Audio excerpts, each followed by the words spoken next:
Et bonjour tout le monde, bonjour, Bonjour tout le monde. bonjour. Comment allez-vous en ce jeudi matin? Dites-moi, petite info ô combien capitale, vous pouvez utiliser le chat et je vois que c'est déjà en cours pour dire bonjour. Vous allez voir sur ce format-là, vous avez 2 espaces qui vous sont dédiés. Vous avez la partie chat et la partie questions parce que, Mike et moi, on peut ni vous voir ni vous entendre, mais on a quand même bien envie que vous participiez avec nous. Donc il faut surtout pas hésiter, pardon, à utiliser le chat pour papoter entre vous, pour réagir, pour, nous dire dans quel coin vous êtes, s'il neige, s'il fait beau, s'il fait mauvais. Voilà, tout ce que vous voulez lancer, comme débat, et la partie questions, c'est vraiment plus si vous avez pendant qu'on discute un point précis que vous voulez sur lequel on revienne, qu'on ajoute une info, quelque chose pour lequel vous avez besoin de précision, faut pas hésiter à utiliser la partie questions. L'avantage, c'est que la partie questions, si on peut pas y répondre en live, on pourra y répondre à la fin de ce live talk. Muriel, comment ça forcément il pleut à Paris? Parfois il fait beau, j'y habitais pendant 10 ans, je vous promets, parfois il fait beau. Estelle, il fait forcément ciel bleu à Toulouse parce que tu habites à Toulouse, c'est pour ça. C'est toi le soleil. Muriel, oui, mais évidemment, il y aura un replay, du live talk pour ceux qui n'ont pas encore eu ce type de format.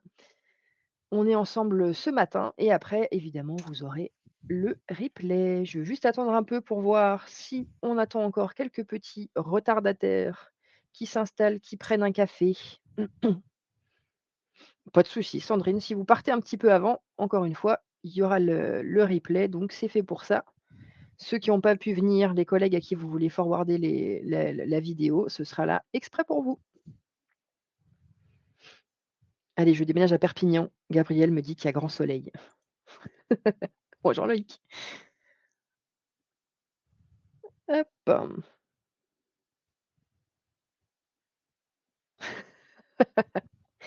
C'est bien, vous êtes motivés ce matin. J'adore, ça s'anime, ça bouge, ça parle. Franchement, je crois on va bien s'amuser ce matin tous ensemble. Et oui, on peut s'amuser sur des sujets comme la facturation électronique. Promis. C'est à ça que ça sert ce genre de format. Hop, est-ce que ça bouge encore les participants? Un petit peu. Hop. Ah, Eddy, elle habite pas loin de chez moi. Elle est dans les hauteurs de Grenoble et vous avez de la neige. Pas mal. Si, promis Cécile, je vous promets qu'on peut faire de la bonne humeur. Si vous n'êtes pas venu dans les rendez-vous des experts jusqu'à maintenant, ma spécialité normalement, c'est la bonne humeur.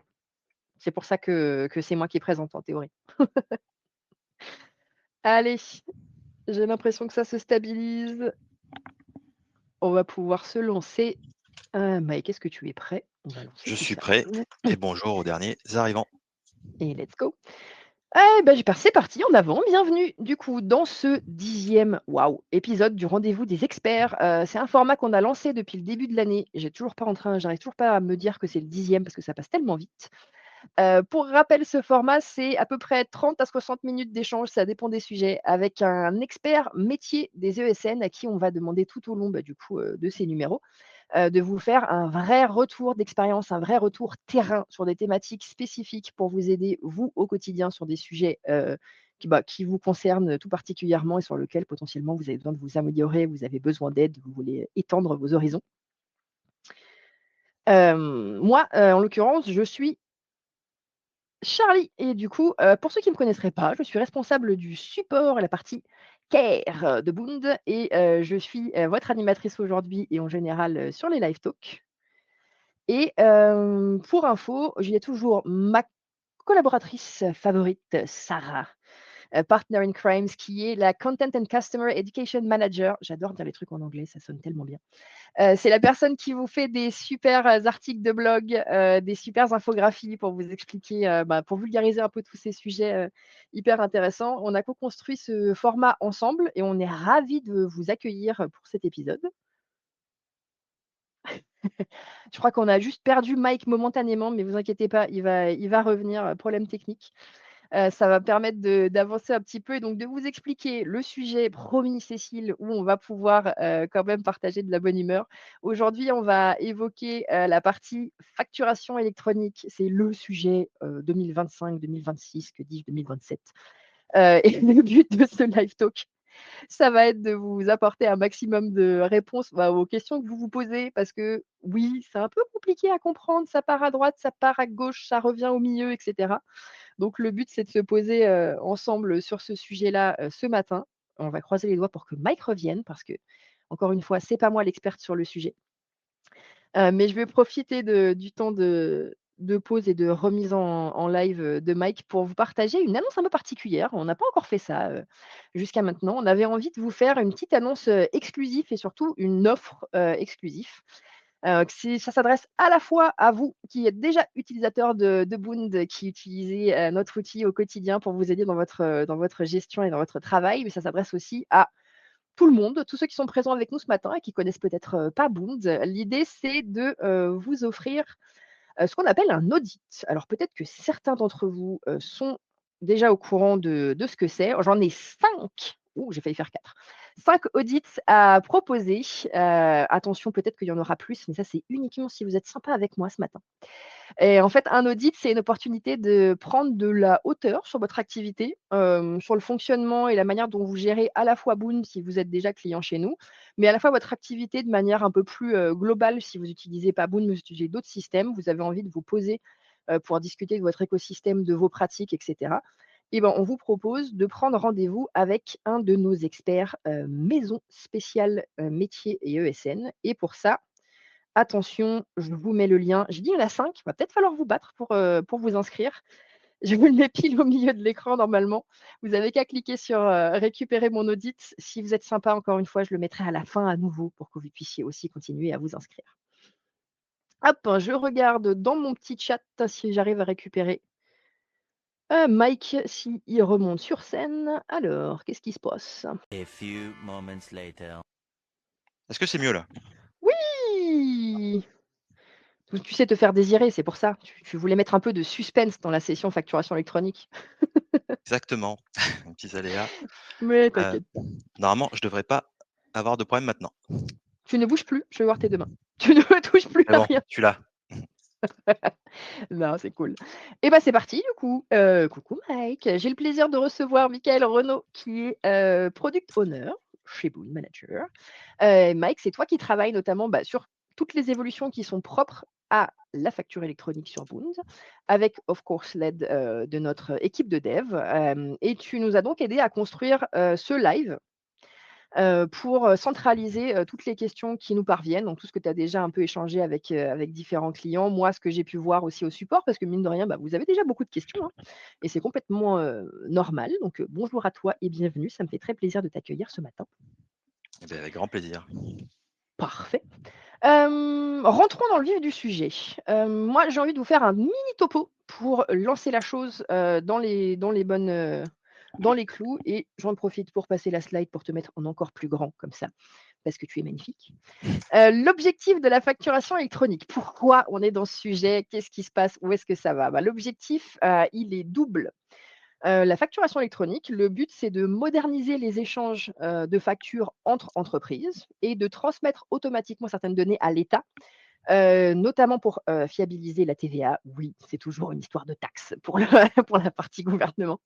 Réduire la fraude évidemment et simplifier les obligations déclaratives. Donc en vrai, c'est aussi normalement pour vous aider vous concrètement, l'idée c'est d'avoir des factures qui sont 100 électroniques dans un format qui est standardisé, que vos outils comptables, ils peuvent lire, automatiquement, facilement et donc finalement, ça veut dire moins d'erreurs, moins de ressaisies, moins de corrections et logiquement des sous plus rapides, des paiements plus rapides pour vous derrière parce que vous avez moins, d'administratifs à gérer derrière. Donc logiquement, c'est fait pour, aider tout le monde, derrière et côté calendrier, c'est assez simple finalement. On a eu beaucoup de changements cette année, beaucoup d'annonces différentes, mais là, on est sur, 2 dates, clés.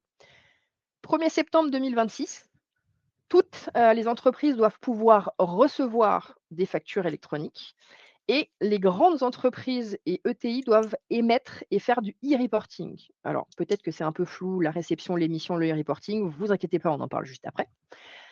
Et la deuxième date importante, c'est 1 an après, 1er septembre 2027, obligation d'émission étendue cette fois-ci, j'allais dire à tout le monde, c'est-à-dire PME, TPE, micro-entreprise. Autrement dit, c'est le go, tout le monde est sur ce système et normalement, ça roule. Aujourd'hui, l'objectif, avec Mike, c'est de vous donner une vision claire, une vision opérationnelle et une vision rassurante, promis, parce qu'en fait, ça a l'air compliqué, mais c'est simple. Et c'est pour vous montrer qu'est-ce que ça va changer concrètement pour vous, et aussi, la manière dont, Boond va vous accompagner pour que tout se passe de façon la plus fluide possible et la plus simple. Vous n'avez pas besoin de prendre des notes, posez vos stylos, restez avec nous, participez au chat, posez des questions parce que, à la fin de ce live talk, en plus de vous envoyer le replay, on va vous envoyer un guide pratique de la facturation électronique concocté du coup par Sarah et par Mike. Comme ça, vous aurez tout sous la main si vous avez la moindre question. Eh bien, on va commencer avec un petit sondage. Si vous venez souvent, nous voir, vous allez probablement avoir, cette habitude parce que Mike et moi, on va parler beaucoup et du coup, j'ai envie d'avoir votre avis à vous pour commencer. Donc j'ai une petite question pour vous, hop, que je publie à l'écran. Pour vous, quel est le frein principal à la mise en place de la facturation électronique? Hormis le fait que c'est flou. Normalement, vous voyez le sondage à l'écran. Qu'est-ce qui vous bloque? Qu'est-ce qui vous pose question? Qu'est-ce qui vous embête sur la facturation électronique? On a envie de savoir. Est-ce que vous voyez le chat? Dites-moi, est-ce que le sondage a fonctionné ou pas? Hop, oui, parfait. Parce que moi, j'ai déjà une petite idée, mais j'aime bien savoir si j'ai raison ou si j'ai tort. Drôle, moi j'aurais parié sur le manque d'informations claires sur la réforme et finalement, pour l'instant, le top 2 qui monte, qui descend, qui monte, qui descend, qui monte, qui descend, c'est l'impact actuel sur les outils que vous utilisez et la complexité technique avec, tout ce qui se cache derrière, les formats, les flux, les acronymes qui changent toutes les semaines, tels, PA, OD, SC, PDP, je sais plus. Mais ouais. Donc effectivement, il y a quand même une grosse interrogation, 48 sur, l'impact que ça va avoir sur vos outils actuels. OK, intéressant. Lançons-nous. Hop, je repasse sur le chat, comme ça je vous vois me parler en même temps. Parfait. Oh, c'est très gentil Sophie, nous aussi, hein, c'est très gentil d'avoir confiance en nous. Vous allez voir, Mike est fantastique et on a pensé à tout. Et c'est parti. Me croyez pas sur parole, écoutez la suite. La première question, du coup, pour se lancer, on va plutôt partir sur, si tu es d'accord avec moi, la partie émission de cette facturation, électronique. Et la question qu'on avait pour toi pour commencer, c'est est-ce que tu peux nous détailler le cycle de vie d'une facture dans le cadre, de la facturation électronique pour qu'on puisse se lancer sur le sujet? Dis-moi Allons-y. Alors, très concrètement, les factures qui devront être envoyées à vos clients, elles pourront plus être envoyées par email. Donc ça, c'est l'information que vous devez voir circuler depuis un certain moment maintenant. Elles vont passer par ce qu'on appelle des plateformes agréées, donc ce fameux PA. Donc là, c'est justement les fameux acronymes.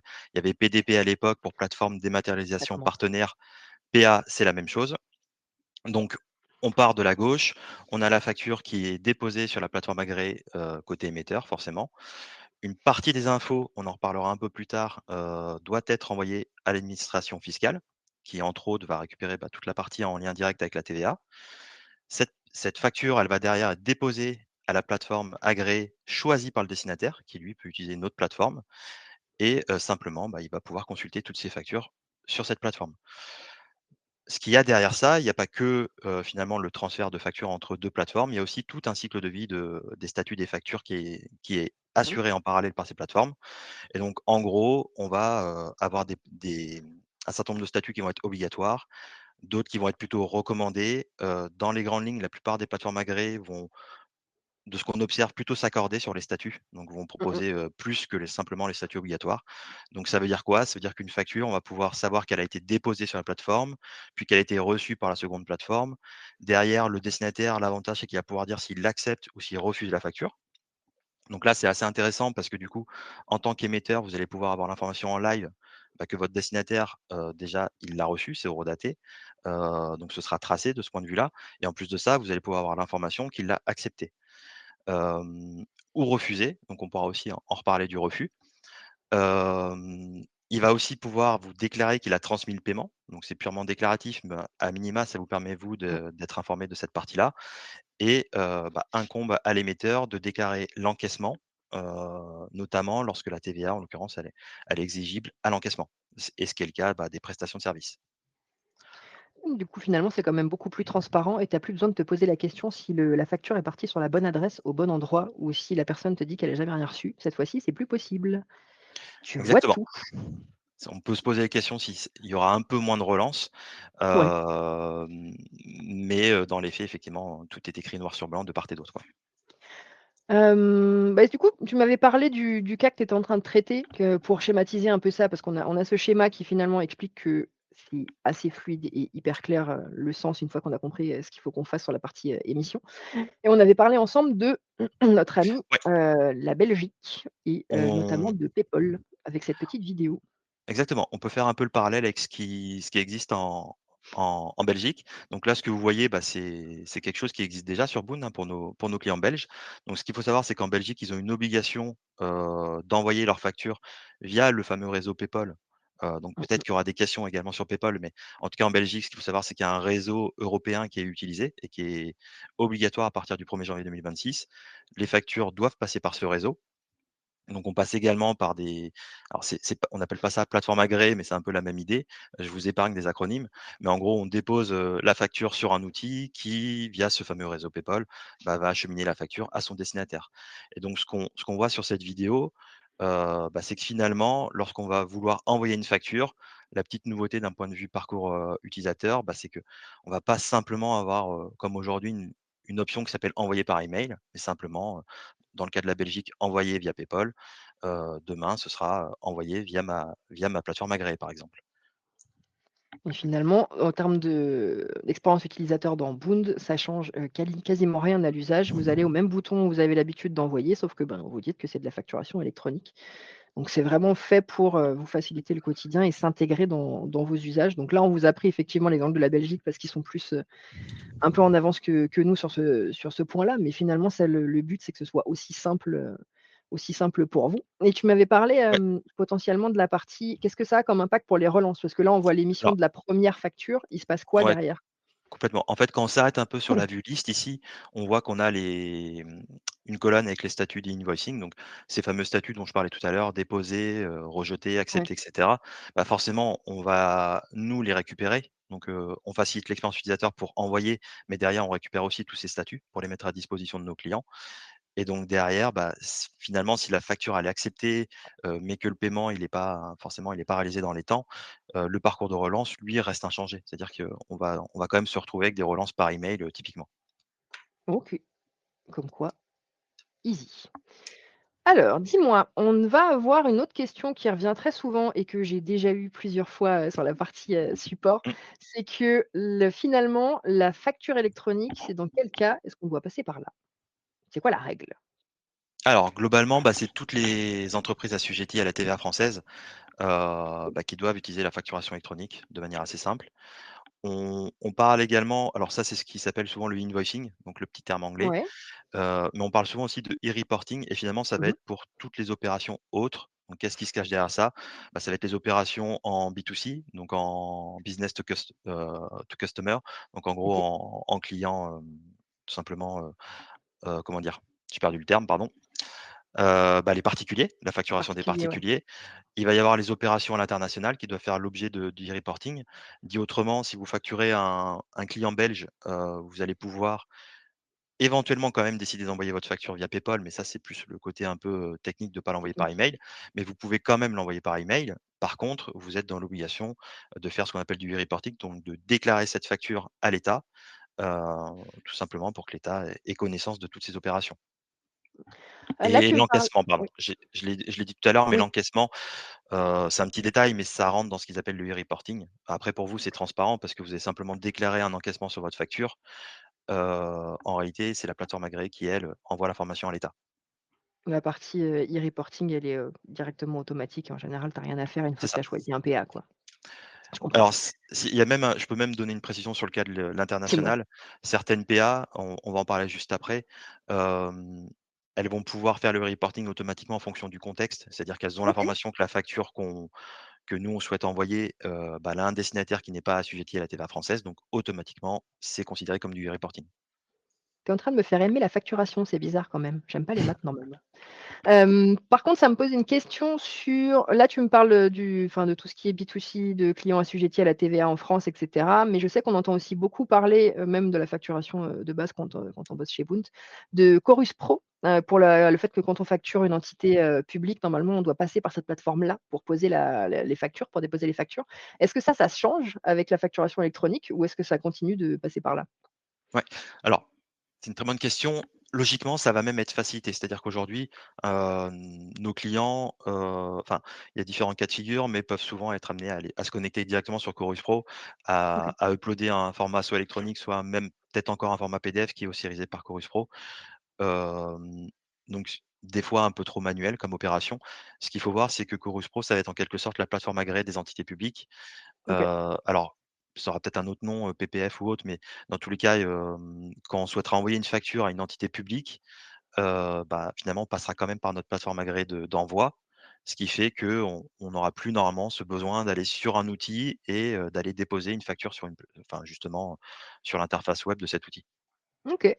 Dis-moi, j'ai juste Jean-Baptiste dans le chat qui dit: «C'est-à-dire automatique pour le e-reporting?» Tu me corriges-moi si je me trompe parce que c'est toi l'expert, mais c'est vraiment que le fait, c'est que vous faites votre facture, votre PA va la prendre en charge, et va l'envoyer au PA, récepteur derrière pour, faire le process qu'on a vu ensemble pour le suivi de l'avancée de votre facture et cetera. Mais le PA, il est aussi en charge de donner les infos qu'il faut directement à l'État. C'est ça qu'on appelle le e-reporting. C'est pas vous qui avez une action manuelle à faire pour donner ces infos. Est-ce que tu es d'accord Ouais, avec moi? oui, complètement. Alors après, il y a différents cas de e-reporting évidemment. Ouais, dis-moi. Nous, ce qui nous intéresse le plus, c'est plutôt les factures, à l'export ou, Mmh. éventuellement les clients non assujettis à la TVA de manière large. OK. Hem, je citais tout à l'heure le cas de l'encaissement. En soi, la facture, si elle est émise depuis la plateforme, enfin, elle est forcément déjà émise depuis la plateforme agréée. Oui. Dès lors que, notamment grâce au rapprochement bancaire, on va pouvoir dire qu'elle est entièrement payée, qu'elle est encaissée. En fait, cette information-là, nous, on va devoir renvoyer ce statut à la plateforme agréée d'émission, et c'est cette déclaration qui fait qu'il y a du e-reporting. Mais ça, c'est parce que les opérations, la TVA est exigible à l'encaissement. Je suis pas sûr que vous soyez concerné j'allais dire dans le public, mais sur le sujet, mais il y a aussi cette question d'avoir la TVA sur les débits. C'est un autre sujet qui vous concerne sans doute pas, mais n'hésitez pas à nous dire le contraire, si c'est le cas. Ça veut dire quoi quand c'est les TVA sur le débit? C'est que dès lors que la facture, elle est émise, c'est cette date-là qui fait foi, pour la comptabilisation de la TVA. OK. Du coup, on parle de e-reporting, de e-invoicing et là, on est plutôt sur le chemin que ça doit prendre. Mais, ça veut aussi dire que, derrière, au tout début, on parlait d'uniformiser, les formats, de fichiers. C'est quoi les formats qui sont à retenir pour se lancer dans la facture électronique? Quels sont ceux qu'on va voir passer, et avoir des nouvelles extensions de fichiers? Et du coup, à quoi ça va ressembler, les factures finalement par rapport aux PDF auxquels on est quand même assez fan des PDF et de à quoi ils ressemblent, de la charte graphique et tout ça en France. Qu'est-ce qui va se passer, derrière? Finalement au niveau tech, c'est quoi, si on creuse un peu cette partie-là? Ouais, alors là, l'image pour le coup, résume à peu près tout. On cite généralement 3 formats. Vous avez sûrement entendu parler surtout de Facture X, donc qui est souvent plébiscité en France. Je vais revenir dessus juste après, mais on vous parle aussi souvent du format CI ou du format UBL. Donc CI, c'est Cross Industry, Interface Invoice, et UBL, Universal Business Language. Grosso modo, c'est des fichiers techniques, c'est des fichiers XML. Donc là, on a mis un tout petit extrait pour vous épargner le long fichier. Oui. C'est des fichiers qui sont plutôt dédiés à faciliter le traitement, par un outil derrière, qui le reçoit, parce que toutes les données à l'intérieur sont structurées, donc forcément le numéro de, les montants de TVA, entre autres, sont clairement identifiables. Mmh mh. Ce qu'il faut savoir, c'est que même si, sur une plateforme agréée de réception, on reçoit ce format, en réalité, la plateforme agréée, elle, va en faire un visuel, qui est pas ce format technique. Elle va l'afficher sur une belle page web sans souci. Et le FactorX, bah, c'est un format hybride. Donc c'est pourquoi on dit Si. hybride? Bah, parce que c'est tout simplement, en réalité, ça reste un PDF. On va dire un PDF plus, un PDF évolué, on peut l'appeler comme on veut. On l'ouvre avec un éditeur PDF, donc là avec Adobe par exemple. Et la petite particularité, bah, c'est qu'on a un volet latéral qui contient des documents embarqués, des pièces jointes, et on retrouve justement ce fameux fichier structuré qui était le CI. Donc on retrouve le fichier qui facilite finalement le traitement par l'outil informatique qui le traite. Mais on va aussi retrouver, bah, par exemple ici, c'est peut-être écrit en petit, mais un compte rendu Ouais, d'activité. Donc c'est si ça. admettons vous avez des clients qui vous demandent déjà aujourd'hui des annexes, et ben, lorsqu'il va recevoir sa facture en facture X, il va voir directement les annexes dans le volet latéral, tout simplement. Et finalement, le facturing, c'est un peu le best of both worlds. C'est-à-dire que quand on est attaché à je veux voir à quoi ma facture ressemble, au moins Facturix, tu peux comprendre toi-même ce que tu es en train de lire et ça marchera quand même pour le système informatique derrière pour le gérer. Là où du C2I, j'avoue, faut avoir envie de lire les lignes, c'est un tout petit peu moins sexy. Par contre, le Facturix, tu as raison d'insister là-dessus parce que j'ai eu beaucoup la question au support. C'est normal que si vous l'ouvrez avec, par exemple, votre navigateur, un PDF en fac, enfin, je dis PDF, mais c'est pour schématiser en Facturix, c'est normal que vous ne voyez pas les annexes et les documents qui sont, embed, qui sont inclus à l'intérieur. Il faut vraiment utiliser du Adobe ou des logiciels qui sont faits que pour ça, pour pouvoir le voir. Mais, en tout cas, ça, c'est les 3 qui vont pouvoir, fonctionner et du coup, bah, tu as répondu à une de mes questions aussi qui revient assez souvent. C'est les justificatifs, des pièces jointes, bah, finalement, elles sont aussi inclus avec la facture. Donc il y a vraiment tout ce qu'il faut dans ces 3 fichiers pour que ça puisse fonctionner. Ouais, il pourrait y avoir des Dis-moi? questions, j'allais dire, sur la taille des fichiers, Ah! mais bon, généralement, on est quand même sur des contraintes qui sont déjà les mêmes aujourd'hui par email, hein. Ouais. C'est-à-dire que, alors ce sera peut-être différent d'une plateforme à l'autre, mais on est quand même on s'attend plutôt à avoir des pièces jointes qui dépassent pas les 20 mégas de manière très générale, et auquel cas, Ouais, dans tous les cas, nous, on aura une erreur de la plateforme agréée, en amont, OK. avant même de l'envoyer. On va arriver potentiellement à la question que j'ai vue passer un peu plus haut dans le chat, sur la fameux, est-ce que Bound sera PA? Qu'est-ce qu'on a décidé? Qu'est-ce qu'on fait nous? Comment est-ce que ça va fonctionner, pour cette partie, dans Bound finalement? Ouais. Alors globalement, non, Boon n'est pas PA, et là je vais encore utiliser les petites lettres. Donc on est ce qui s'appelait OD, une époque, opérateur de dématérialisation. Aujourd'hui, on parle plutôt de SC, donc pour solutions compatibles. Mmh. Très concrètement, ça veut dire quoi? Ça veut dire que nous, on va s'appuyer sur des PA partenaires, donc sur des plateformes agréées partenaires. Aujourd'hui, on travaille avec 2 acteurs là-dessus. Donc le premier, en fait, on vous a montré un peu l'étendue de ce qu'on a fait avec eux lorsqu'on vous montrait comment on envoyait les factures, en Belgique. Donc on travaille avec B2B Router là-dessus. Ce qu'il faut voir derrière, bah, c'est que c'est un acteur qu'on a intégré de manière assez native, en fait, dans Boon. C'est-à-dire que notre client, lui, n'a aucun lien avec B2B Router. C'est nous qui intégrons la partie technique finalement, offerte par B2B Router. Ça nous a permis d'adresser, bah, l'envoi de factures, pour nos clients belges. On travaille Mmh. sur la réception. On on a un sujet également de facturation électronique en Espagne. Globalement, ce qu'il faut voir, c'est que tous les pays européens On va y passer, ont des ouais. réformes de facturation électronique. Donc c'est un acteur qui aujourd'hui nous permet, d'adresser ces sujets. Ils sont également plateformes agréées, le fameux sous réserve, puisque la plupart des plateformes agréées le sont aujourd'hui sous réserve, d'aller au bout des validations de l'État. Mais en tout cas, ils sont dans la liste des acteurs que vous retrouverez sur le site du gouvernement. Mmh. Donc forcément, c'était un choix assez naturel pour nous, de continuer avec cet acteur, qui nous a été, bah, du coup, qui nous a permis d'adresser justement ce contexte international. OK. Et on a Penny Lane. Et pourquoi Penny Lane? Bah, Penny Lane, aujourd'hui, on a quand même beaucoup de clients qui sont à la fois clients Boon et clients Penny Lane. Donc il y avait déjà ce 1 point de départ, Mmh. et surtout ce qu'on va chercher avec Penny Lane, c'est plutôt, la complémentarité.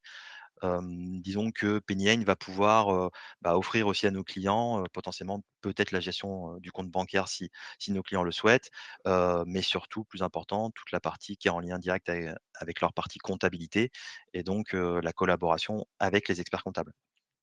Dans les 2 cas, En fait, notre objectif, il reste le même sur l'envoi de facture, c'est que, l'expérience utilisateur pour envoyer une facture soit la plus simple possible. Donc en gros, je clique sur un bouton qui s'appelle «Envoyer» via ma plateforme agréée et ça envoie la facture et derrière, nous, on met à disposition tous les statuts. Donc c'est à peu près ça l'objectif principal sur l'émission. Mmh. Hem et ce que je peux dire de plus sur Penny Lane, c'est qu'on va aussi, nous chercher à faciliter la création du compte Penny Lane. Donc, là, on est en discussion active avec eux. Ils nous mettent à disposition tout ce qu'il faut, bah, pour que ce soit un succès et grosso modo, bah, directement depuis Boon, on pourra, envisager de créer un compte Penny Lane pour ceux qui ne seraient pas déjà clients. OK. Alors ça me pose une question, je crois que je l'ai vu passer aussi dans la partie chat, c'est que là, on a sélectionné les 2 avec lesquels, on travaille sur ces connecteurs et qui vont être directement intégrés dans Boon pour que ce soit, le plus fluide possible. Mais est-ce que, on a prévu, potentiellement, tu vois, le un connecteur universel? Est-ce qu'il y a un moyen de faire un connecteur universel, quelle que soit la PA? Parce que finalement, j'ai l'impression qu'il va y avoir beaucoup de PA différentes. Alors, il y a énormément de PA, il y a des PA qui viennent de secteurs différents aussi de base, hein. Mmh, Qui sont généralistes ou qui sont des purs facturiers ou qui vont être des outils de compta et cetera. Hem, Aujourd'hui, nous, on se concentre sur ces 2 acteurs, mais parce que l'objectif premier, c'est de faire en sorte que, bah, l'expérience utilisateur, elle soit la plus simple possible et qu'elle soit surtout, bah, qu'on puisse assurer la conformité, surtout légale. ouais. Ça reste l'objectif premier. Après, on s'interdit pas demain de pouvoir travailler avec d'autres acteurs, en fonction aussi des retours qu'on aura de nos clients. Il est question d'une API qui devrait, donc qui est d'une norme AFNOR qui présente justement une API qui permettrait de simplifier, la connexion entre des acteurs qui sont justement ces fameux SC, solutions compatibles avec les plateformes agréées. Mais à date, on constate quand même que les plateformes agréées qui on discute et on a discuté avec d'autres acteurs, hein, que ceux cités ici, Mmh mh. bah, ont quand même encore, leur API, historique en soi. Ouais, donc finalement, c'est compliqué d'être branché avec, d'autres PA si chacun fait la connexion à sa sauce et qu'il faut t'adapter à chaque fois, ça devient compliqué de pouvoir garantir que tu fais les choses bien, que c'est légal, que tu as pris tous les cas en charge tant qu'ils ont pas fini de mettre à plat, la norme, AFNOR, je comprends. C'est ça. Hem Là, on était du coup sur la partie, émission et si on doit faire un petit bilan sur cette partie-là, émission de facture, finalement l'émission de vos factures clients, c'est notre priorité, numéro 1, chez Boon, Mike, tu seras d'accord avec ça. Et le but, c'est que ça reste aussi simple que ce que vous faites aujourd'hui et qu'on soit à 100 conforme, que vous ayez pas besoin de vous poser la question de: «Est-ce que je fais les choses, bien, ou pas?» Et là, on vous a montré le parcours et vous avez vu, ça a l'air simple, mais vraiment ça l'est. Mais cela dit, je sais qu'il y a beaucoup d'entreprises et probablement beaucoup d'entre vous, bah, qui sont en train de se demander: «OK, mais concrètement, moi, qu'est-ce que j'ai comme démarche à faire? Est-ce que je dois, signer des mandats? Est-ce que je dois m'inscrire quelque part?» et cetera. Est-ce que toi, Mike, tu peux nous donner, concrètement, c'est quoi les démarches administratives pour pouvoir envoyer ou recevoir des factures électroniques? Ouais. Alors très concrètement, pour envoyer des factures, il y a aucune démarche à faire. Il y a pas de mandat nécessaire. C'est plutôt une configuration technique qui est faite par nous, en l'occurrence et dans la pratique, vous pouvez émettre vos factures depuis plusieurs plateformes agréées. Il n'y a pas de contrainte, de ce point de vue-là et finalement, toute la communication qu'il y a en ce moment sur le fait de choisir une plateforme agréée, c'est pour la réception des factures. Donc le mandat, il est obligatoire pour recevoir ces factures. Donc il faut obligatoirement, pardon, bah, déclarer une plateforme agréée pour recevoir les factures.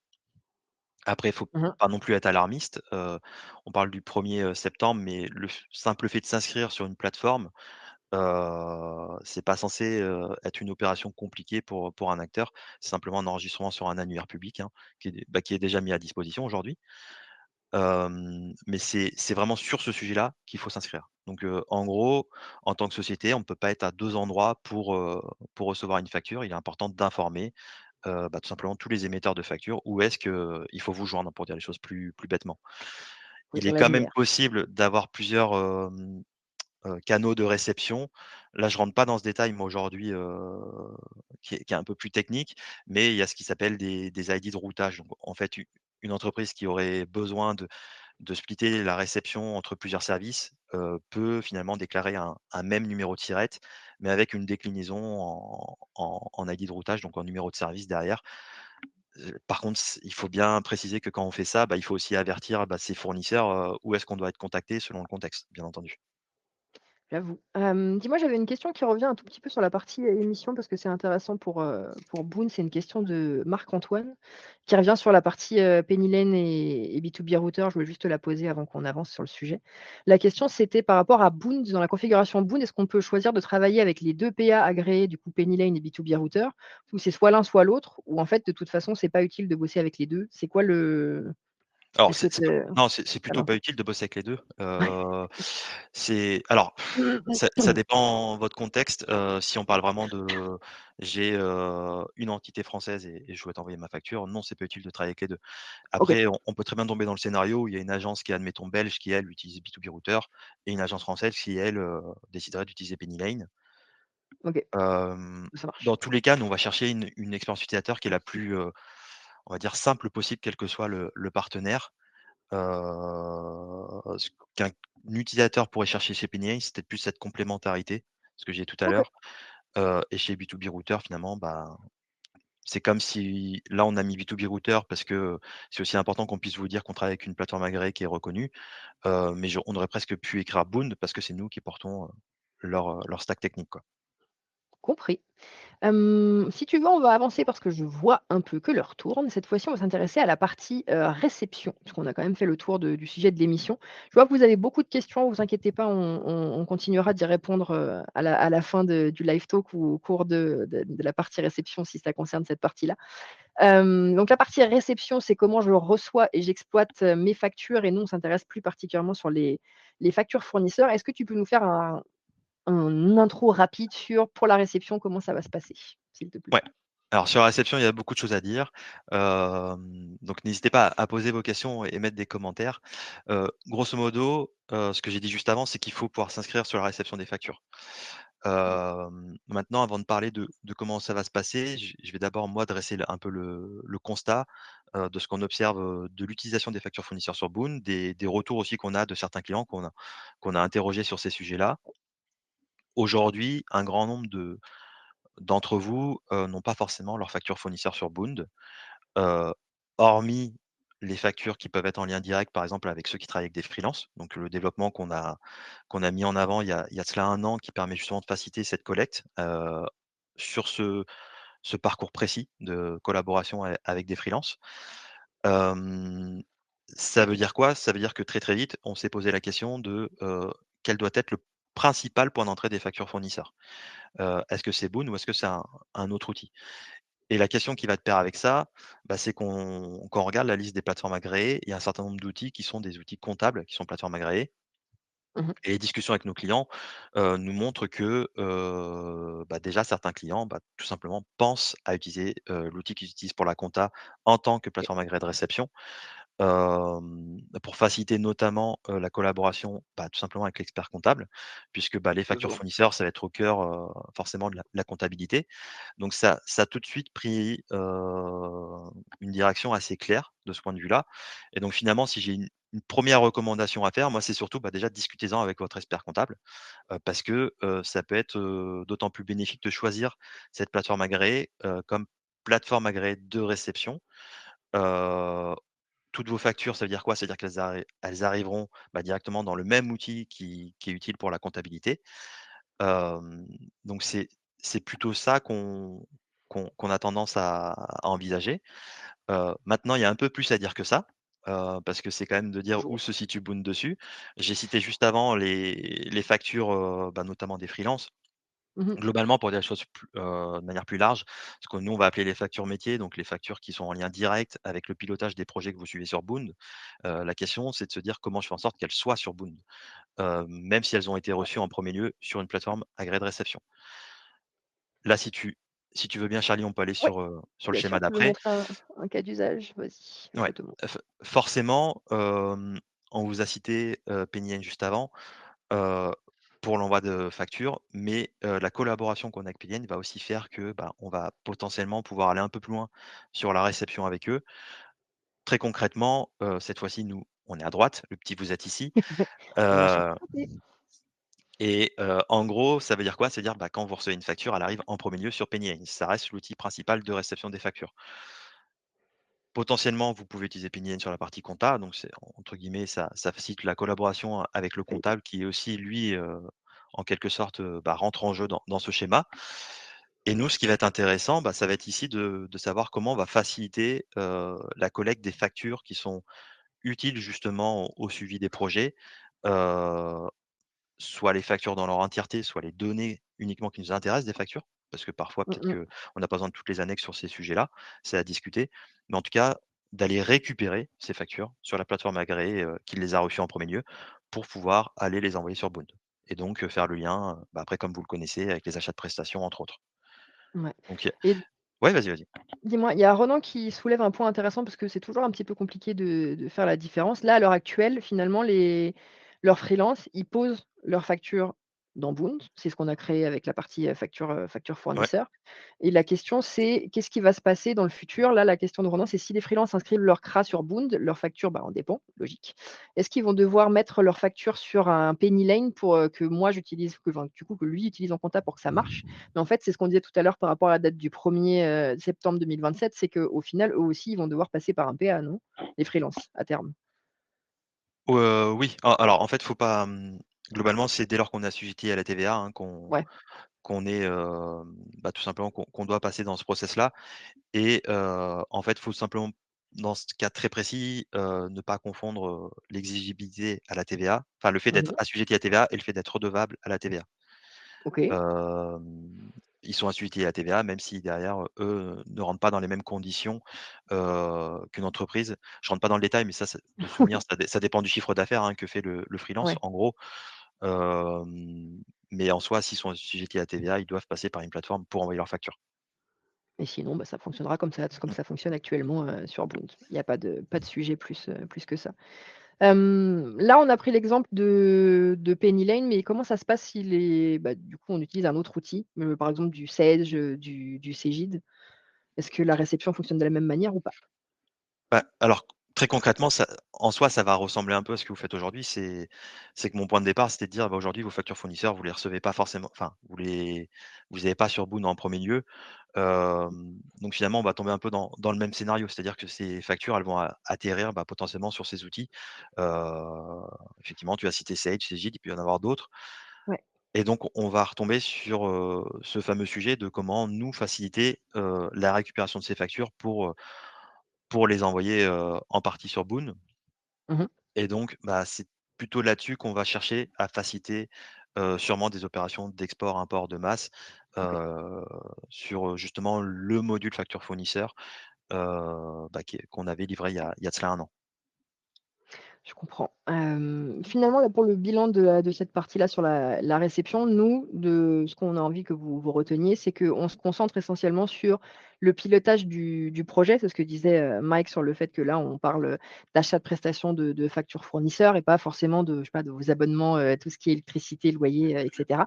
Le but, c'est de vous aider au pilotage des projets en facilitant la collecte ou en collectant ce qu'on appelle un peu les factures, métiers de votre PA vers Boond. Donc ça, c'est vraiment sur la partie, réception. On vient de vous parler du coup, j'émets des factures, je reçois des factures. On a, aussi d'autres sujets qu'on sait qui vous ont posé question et on avait envie de vous donner deux trois tips et après on pourra passer aussi, aux questions. J'ai déjà eu la question, par exemple, au support sur, tout ce qui est, qui fait toujours un peu plus peur, tu vois? Sur la partie, est-ce que Boond ou les partenaires avec qui on va bosser vont garantir l'archivage légal de 6 ans minimum qui est obligatoire avec authenticité, intégrité, lisibilité? Je reprends, les termes Mmh. techniques. Est-ce que ça, c'est prévu? Alors oui, nous, on va forcément s'appuyer sur les garanties d'archivage de ces plateformes agréées. Hem, Après, en soi, on peut quand même recommander de les garder sur Boon, celles que vous avez, ça autant les avoir 2 fois. Ouais. Vous perdez rien à le faire. Ce qu'il faut après, il y a quand même 2 normalement, souvenirs, comment dire? Contraintes d'archivage. Il y a le 6 ans, qui est d'un point de vue compta et il y a le 10 ans d'un point de vue fiscal. OK. Mais dans tous les cas, c'est quelque chose qui finalement qui est déjà vrai aujourd'hui, hein. Donc ce sera géré de la même manière Mmh. et du coup, finalement, si vous avez besoin de récupérer ces factures, c'est la même réponse, hein. C'est que, on est sur des opérations d'export de masse, comme vous pouvez avoir l'habitude de le faire, déjà avec des outils aujourd'hui, quoi. classique. On retrouvera les infos là où il faut pour, ne pas avoir de problème avec le fisc, sauf si vous voulez vous expatrier aux Bahamas. Et d'ailleurs, en parlant de Bahamas, j'aime bien, ça me fait ma transition. On a parlé de la France, après on a parlé de la Belgique, effectivement. Mais tu l'as mentionné un petit peu plus au début de ce live talk. Il y a en fait finalement beaucoup de changements et de choses qui se mettent en place au niveau de la facture électronique à l'international. Est-ce que tu as des infos à nous donner pour d'autres pays, par exemple en Europe, pour savoir à quoi s'attendre? Ouais, complètement. Et bah, alors, j'ai déjà parlé de la Belgique forcément, tout au début. Donc, ce qu'il faut voir, c'est que depuis plusieurs mois déjà, hein, on a permis l'envoi de factures via PayPal dans ce contexte belge. Ce qui aussi, en parallèle, nous a permis, bah, de nous faire une meilleure idée, hein, de ce à quoi ça ressemblera en France. Donc, ils ont cette première obligation, eux, au 1er janvier 2026, donc dans un tout petit peu plus d'un mois, d'envoyer et de recevoir la facture via PayPal. Mmh On a mh. également travaillé dernièrement sur l'Espagne qui a des obligations qui correspondent un peu plus au e-reporting chez nous. Très OK, concrètement, au 1er janvier 2026, il faut passer par un outil qui est certifié, ce qu'ils appellent Verifactu. En gros, chaque facture, elle doit d'abord être déclarée à l'État, donc à l'équivalent de leur DGFiP qui est la EAT. Et derrière, une fois qu'on a déclaré cette facture, en gros, c'est comme si on mettait un tampon sur la facture, on récupère un QR code qu'on OK, appose sur la facture. La facture est envoyée à son destinataire et le destinataire peut vérifier, la bonne conformité de la facture grâce à ce QR code. Il y a des OK, choses qui changent aussi en Allemagne, alors qui vont être plus similaires à ce qu'on a en France, mais plutôt à horizon 2027-2028. Ça mmh, bouge en Pologne, et après si vous creusez vraiment ces pays, vous verrez que, bah, le format n'est pas tout le temps le même. Donc c'est aussi pour ça que nous, on s'appuie sur des partenaires. C'est que chaque pays aime bien mettre un peu son grain de sel, aussi bien en termes de format qu'en termes de contraintes techniques. Mais effectivement, ça bouge globalement, dans toute l'Europe, de ce point de vue-là. at attends, on a lancé un débat sur tous les pays et les villes du monde. Est-ce que tu as des infos sur Monaco et le Royaume-Uni? Où est-ce qu'il faudra qu'on cherche? Alors, Monaco, je ne l'ai pas. Le Royaume-Uni, de souvenir, Mmh, il y a rien de prévu? en tout cas de prévu à date, mais OK, des fois, ça peut bouger, assez vite, hein. Typiquement, l'Espagne, j'ai parlé du tax reporting. En réalité, ils ont aussi un projet de ce que OK. nous, on appelle invoicing en France. C'est simplement, c'est pas aux mêmes dates, quoi. Et concrètement, si tout le monde fait, sa version d'invoicing, de facture, électronique et cetera, si, bah, finalement mon client il est basé dans un pays où la facturation électronique elle est effective, donc là on parlait de Mmh. l'Espagne, de la Pologne, de l'Allemagne et cetera. Est-ce que toi tu dois nous en France, on doit leur envoyer une facture, électronique aussi? On doit trouver un moyen de se connecter pour, leur envoyer ou il y a des règles un peu différentes? Non, bah, forcément, j'ai un peu spoilé la réponse tout à l'heure. Je vais le Je redire veux au cas plus où. d'infos. J'ai pris l'exemple belge, mais parce qu'en France, on parle aussi de PayPal, en réalité derrière. En soi, la contrainte réglementaire du pays de destination ne va pas forcément vous imposer, vous, de rentrer dans ce cadre-là. Pour autant, une société française qui est inscrite sur PayPal peut très bien envoyer sa facture via PayPal à une société belge. Elle peut aussi l'envoyer par email. En fait, OK, l'obligation, elle est pas sur l'envoi. Là, pour le coup, elle va être sur les opérations qu'on appelle e-reporting. Donc elle va être OK. de déclarer les factures d'export, en e-reporting, tout simplement, auprès de l'administration, fiscale, quoi.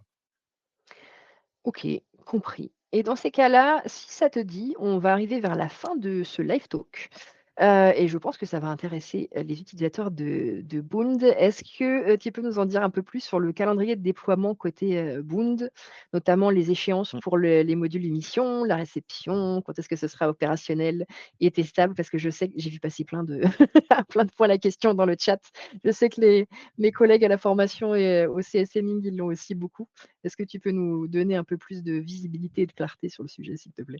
Ouais, bien sûr. Alors dans tous les cas, on pourra donner beaucoup plus de détails sur l'activité en début 2026, Mmh. pour une raison très, très simple, c'est qu'on travaille avec des plateformes agréées, partenaires et qu'elles-mêmes sont dans un espèce de sprint actuel, pour début janvier, pour justement valider ce fameux statut de plateforme agréée, et donc elles sont, dans un sprint justement pour être interopérables. Donc toutes ces OK. plateformes, elles doivent s'échanger entre elles.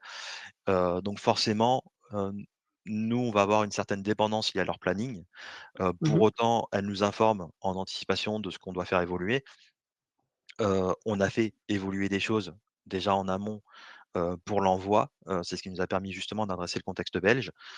Ce qu'il faut comprendre dans l'envoi de facture, de manière assez simple, c'est que pour envoyer une facture, nous, on va construire un format électronique, de facture, donc Mmh. qu'on a déjà développé il y a un certain moment, et c'est ce format-là qu'on partage avec ce partenaire pour faciliter, l'envoi, et donc finalement OK. notre partenaire, lui, il fait simplement, j'allais dire, que le routage de la facture. Ça veut dire quoi? C'est-à-dire que le plus dur sur l'envoi, par exemple, est fait, et ce qui va venir se rajouter, c'est peut-être plutôt des champs, supplémentaires, à terme, typiquement sur une fiche facture. Vous verrez sûrement apparaître un menu déroulant qui va simplement vous demander si c'est une facture qui concerne une prestation de service ou une livraison de biens. OK. Bon, sachant que nous, normalement, on a toutes les infos en amont pour pouvoir, automatiquement mettre la bonne valeur. Hem, donc il peut y avoir certains champs comme ça. Il y a des mentions obligatoires aussi comme le sirène du destinataire, mais ça, on l'avait déjà fait il y a un certain moment. Oui. Hem, donc c'est pas ces sujets-là qui vont vous embêter. Hem, Par contre, ce que je peux déjà dire en termes de recommandations, et ça c'est le plus important, c'est que pour mieux se préparer, bah, c'est d'avoir une base de CRM qui soit propre, aussi bien côté, fournisseur que client finalement. C'est s'assurer qu'on ait bien, bah, les bons numéros de SIRET, les bons numéros de TVA de tous nos clients.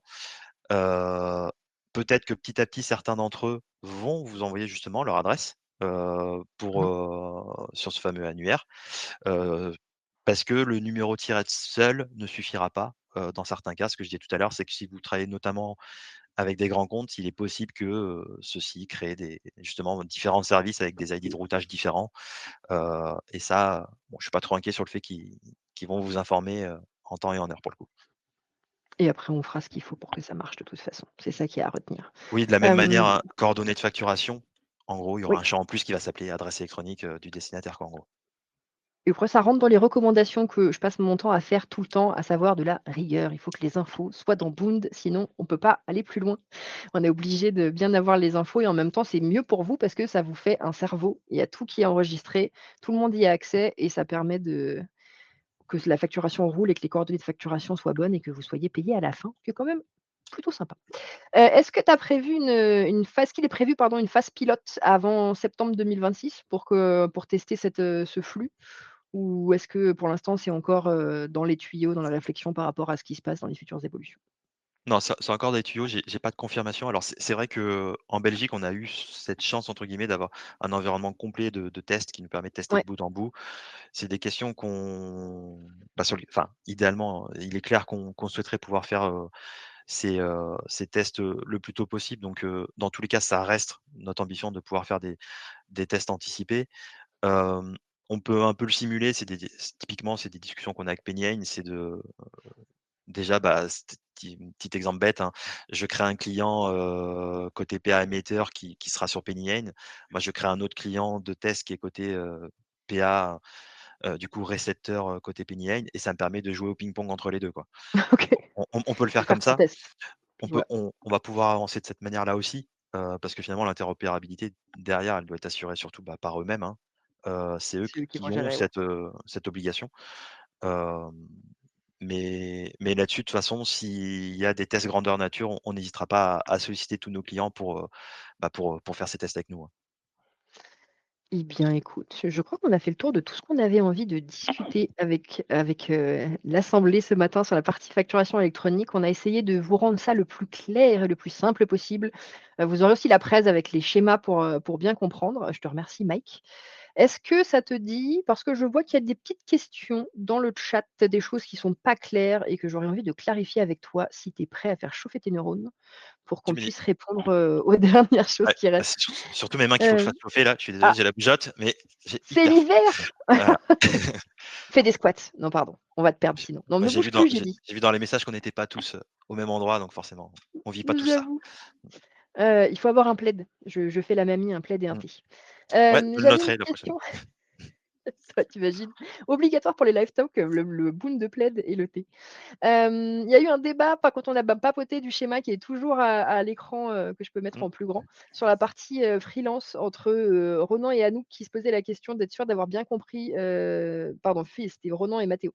Sur, les freelances, est-ce qu'il faut que les freelances, ils déposent à la fois sur Penny Lane et à la fois dans Boond? Mais en fait, c'est pas ça le sujet finalement, c'est ce que tu disais tout à l'heure? Alors En fait, ils vont pas comment dire? Eux, ils envoient leurs factures via une plateforme, donc C'est ça. ils peuvent utiliser un outil pour envoyer leurs factures. Derrière, cette facture, elle est reçue, bah, sur la plateforme agréée de réception. Donc admettons que vous faisiez le choix de Penny Lane. Nous, l'avantage, c'est qu'on va forcément pouvoir récupérer cette facture automatiquement et l'inscrire finalement dans les parcours actuels, de gestion des factures fournisseurs. Donc c'est surtout ça qu'il y a derrière. Yes. Et ça, N'hésite pas à me dire, c'était hein, s'ils rebondissent, sur ce que je viens de dire. ça ça a l'air d'aller. Mais c'est vrai qu'il faut comprendre qu'il y a la PA émetteur, il y a la PA récepteur. Vous, vous serez sur PennyLane, votre freelance, il aura sa propre PA s'il en a besoin. Sinon, il continuera juste à passer par Boon pour vous la donner. En vrai, c'est pas plus compliqué que ça et c'est toujours un peu abstrait quand on en parle comme ça, mais une fois que ça va se lancer, ce sera beaucoup plus simple. On avait aussi est-ce qu'on peut avoir la même question pour l'émission du coup, est-ce qu'on peut avoir 2 plateformes agréées pour la réception des factures? Alors, oui, mais pas avec le même identifiant. OK, En fait, c'est là, faudrait regarder dans quel cas c'est intéressant, mais il peut y avoir différentes raisons qui sont mentionnées notamment dans les documentations officielles. Mais ce qui est dit, en gros, on peut pas être inscrit pour la réception avec, le uniquement même le numéro numéro. Tiret. Typiquement, j'ai un numéro Tiret, j'ai avec cette adresse électronique-là, j'ai une seule plateforme de réception. Par contre, il y a cette possibilité de créer des ce qu'ils appellent, je crois, des ID de routage, sur lequel on va pouvoir mettre un service A, un service B, et derrière, c'est le même SIRET, mais avec une petite précision en plus qui permet d'aiguiller la facture au bon endroit. Donc, OK. dans la pratique, c'est possible, ouais.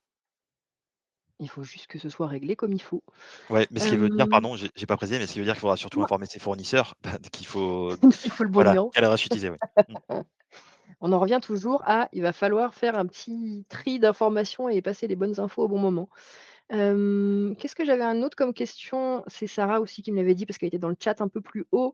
Comment faire dans le cas où le bénéficiaire n'est pas le payeur? Ah, c'est les cas des intermédiaires de facturation, je pense?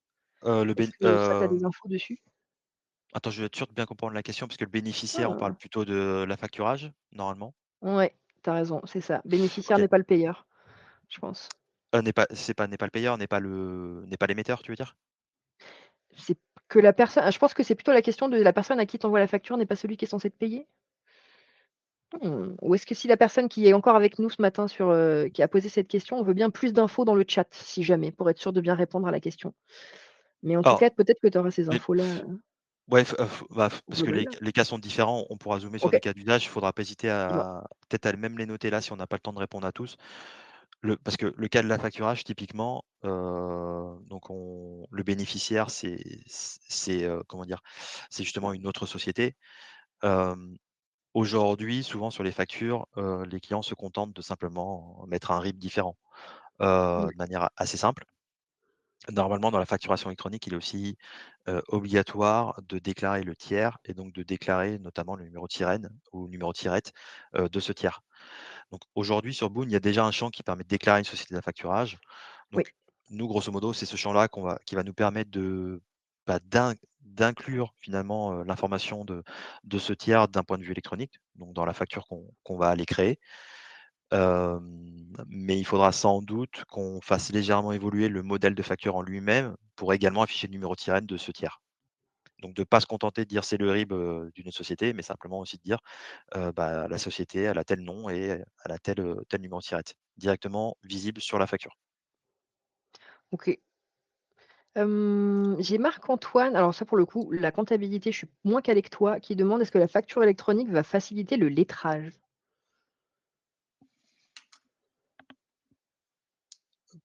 C'est une bonne Mmh. question. Pas forcément, pas tant que dur à dire. Bah, en soi, c'est surtout que les factures arrivent au même endroit. Hem Bah, les factures qu'on récupère sont structurées, donc le traitement, des factures en elles-mêmes, la lecture des factures est facilitée. Donc forcément, oui, ça va quand même être un gain de temps pour les outils qui assurent ça derrière, ouais, évidemment. OK. Attends, je creuse, il y a plein de questions. Qu'est-ce que j'ai d'intéressant? Ah, j'ai Sophie qui demande concrètement, pas sur la partie, tu sais, quand on parlait des démarches et de qu'est-ce qu'on doit faire pour être opérationnel. Donc concrètement, on doit s'inscrire où? Sur quel annuaire? Et qu'indique-t-on à nos fournisseurs? Est-ce qu'on doit leur donner un PA et cetera? Ça, je crois que tu en parles dans la partie, guide, pratique de de la facturation électronique qu'on va vous donner à la fin aussi? Concrètement sur quoi on met ces infos pour dire justement où est-ce qu'on nous trouve et à quoi nous facturer? Bah, l'inscription sur l'APA, elle est obligatoire pour la réception. Ouais, Donc là, ce sera intéressant de nous dire déjà si c'est des choses que vous avez abordées avec, votre expert comptable, ce que j'ai dit tout à l'heure, pour justement, savoir si justement c'est le chemin qui fait le plus sens pour vous, c'est d'utiliser ce même outil potentiellement utilisé côté comptable pour être plateforme de réception. Auquel cas, c'est ce choix-là qui va se faire. Nous, forcément, du fait d'avoir une collaboration avec Penny on va forcément, faciliter, hem, toute la récupération des factures, que je disais tout à l'heure utiles au suivi de projet de Penny Lane. ouais, Pour autant, on sait très bien que, on a des clients qui aujourd'hui sont sur Sage, sur Cegid, il y a même des outils comme Agicap, hein, qui sont plateformes agréées, ouais, et on a certains clients qui envisagent, dans tous les cas, d'utiliser ces outils en réception. Donc, c'est là où la question qui se pose, c'est plutôt comment faciliter la récupération de certaines de ces factures sur Boon. Mais le choix de OK. l'APA, dans tous les cas, il est fait en direct avec ces acteurs que j'ai cités. Ouais, ça pour le coup après c'est ça qui fait la Mmh. différence. J'ai Antoine qui demande: «Quand bien même on n'est pas obligé de mettre en place la facturation électronique avant septembre 2026, est-ce qu'il faut avoir une PA à cette date pour gérer certaines factures fournisseurs?» Donc la partie réception du coup, Alors non, la partie réception est obligatoire, hein, en septembre 2026. C'est c'est ça? l'envoi qui ne l'est pas, selon la taille de l'entreprise. Ouais. Mais, après honnêtement, autant faire les 2 en même temps. Surtout que Pour être tranquille. vous pouvez très bien avoir des donneurs d'ordre qui vous demandent très gentiment, on va dire, de vous envoyer par ce biais-là. Auquel cas, surtout dans ce qu'on a montré, honnêtement, il y a pas de frein à envoyer, d'un point de vue électronique. Donc finalement, cette date de 2027 pour l'envoi, il y a aucune raison, d'attendre aussi loin pour commencer, quoi. Je comprends. J'ai un petit spoiler alert, j'ai, Aurore qui veut savoir si on sera prêt pour la réception des factures en Belgique et PayPal avant le 31/12. Alors oui, alors c'est un très bon point, et j'ai peut-être 2. Ah bah, Aurore, je pense que j'ai en tête, j'allais lui répondre, mais Elle est venue jusqu'ici pour te voir. oui, oui, non, mais elle a raison. Grosso modo, effectivement, sur la Belgique, on on travaille sur la réception des factures fournisseurs. Le contexte belge est globalement plus simple que la France de ce point de vue-là, donc c'est aussi une des premières raisons pour laquelle on a souhaité avancer, sur la Belgique. Tout est lié à PayPal en Belgique. Il n'y a pas toutes ces contraintes, en tout cas aujourd'hui, de e-reporting et d'interopérabilité puisque justement c'est PayPal qui assure cette partie-là. OK. La gestion même des cycles de vie est simplifiée. Hem, donc en discussion évidemment avec nos clients, on a pris la décision d'aller un peu plus loin sur la partie facture fournisseur. Il n'est pas interdit qu'on fasse évoluer aussi le discours côté France, hein, par rapport à ce qu'on vient de dire juste avant. Mmh mh. Hem, mais auquel cas, la livraison devrait pour le coup arriver, dès la semaine prochaine. Pour le petit spoil, dès début de semaine prochaine, on devrait faire la livraison, ce qui permettra lorsque vous enregistrez sur PayPal, de vous enregistrer également pour recevoir les factures. Écoute, ça m'a l'air pas mal tout ça, hein. Je suis en train de regarder, mais on a fait le tour de beaucoup d'infos. Aurore, elle te fait un top avec CO. Théo? Bah, je renverrai quand même un email, mais avec ces C'est informations, pas mais mal. mmh. J'adore. En tout cas, je pense qu'on a fait le tour de beaucoup de questions. On a vu beaucoup d'éléments. Il est déjà, on a déjà dépassé de 5 minutes, donc je vais libérer tout le monde et puis je vais te remercier une fois encore, Mike, d'être venu avec nous pour, vulgariser ce sujet qui est ô combien sensible et qui occupe, beaucoup de gens, sur cette fin d'année 2025. On espère que ça vous aura, dégrossi le sujet, que ça aura dédramatisé, que vous avez passé un bon moment en notre compagnie. Une fois encore, comme je vous le disais, vous allez avoir le replay et le guide pratique, pour que vous ayez toutes les infos sous la main. Est-ce que tu as un mot de la fin, Mike? Est-ce que tu as passé un bon moment en notre compagnie? Ouais, bah, surtout un grand merci à tout le monde et puis, forcément, on n'est pas rentré dans le détail, de tous les cas de facture, des avoirs et cetera, donc on répondra évidemment avec plaisir aux questions aussi sur ces sujets-là en dehors de ce call. Allez, vous savez quoi? Comme je fais des folies ce matin, je remets le lien pour les audits parce que j'ai décidé que vous avez le droit d'en avoir plus, des audits gratuits dont je parlais tout à l'heure. Donc pour ceux qui sont encore là et qui n'ont pas cliqué sur le lien parce que je suis plus rapide que vous pour l'enlever, je vous remets la possibilité de demander un audit avec un expert pour, faire le point sur vos outils, pour bien commencer 2026, pour être au taquet sur les infos à saisir, sur la facturation électronique, sur tout ce qui va bien. Et puis dans tous les cas, bah, nous, on vous souhaite une très, très belle, journée. On vous dit à très bientôt. Je fais un petit instant auto-promo parce qu'en vrai aussi, vous allez revoir Mike dans pas longtemps parce qu'on va commencer à faire, des keynotes à partir de la semaine prochaine sur, les différents sujets pour faire le point de tout ce qu'on a livré d'impactant pour vous et de cool sur, 2025 pour vous faire un petit récap. Si vous avez manqué des choses, on va avoir 3 keynotes. Donc n'hésitez pas à venir nous voir, ça nous fera très plaisir de continuer les échanges avec vous et de vous montrer tout ce qu'on fait pour, vous rendre heureux au quotidien. Passez une très belle journée à tout le monde. Merci Mike, passe une bonne journée. À très, très Merci tout le bientôt, à très monde. vite. Bonne journée tout le Au monde. revoir. Au revoir.